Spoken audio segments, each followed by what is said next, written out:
We all are deceived or we believe something that just isn't true. And it's often somebody on the outside who can step in and say, hey, have you considered, that thing that you keep saying, maybe that's not really accurate.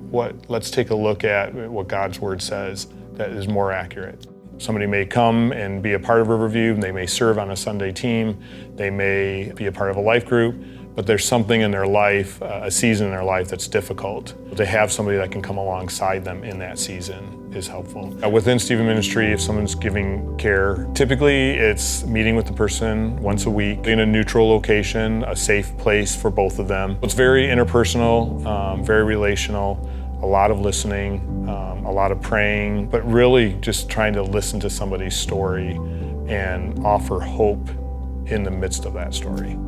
You're helping them have a clear or maybe a right perspective on how they're feeling and the emotions that they're struggling through, and really having them go through the filter of what God has to say about them. It's 17 sessions over the course of 6 months, almost 50 hours. By the time you're through it, you really do feel very equipped.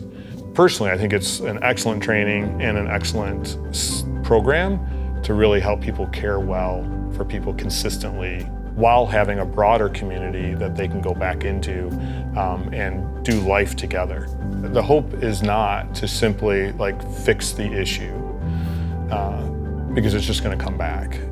And it's not to fix the person. That's not at all the goal. The goal is really to help them see that, first of all, God cares about what they're going through, that God's word has a lot to say to bring them comfort, to encourage them, maybe to challenge them in areas that they hadn't thought about before, and that they're not alone in this struggle, and to see that it's much more of a process, that it's a journey that they're on. We really want to have their dependency on Christ grow. There's not a set answer to what it looks like, but the beauty of even wanting them to be dependent on Christ in whatever's going on, it also puts you as the caregiver in that same position, because you realize anything that I have to offer is really because of Christ, and so I need to be dependent on Christ in the midst of caring for this person. So as much as it's almost like you mentoring or you coming alongside or whatever, it's not a coming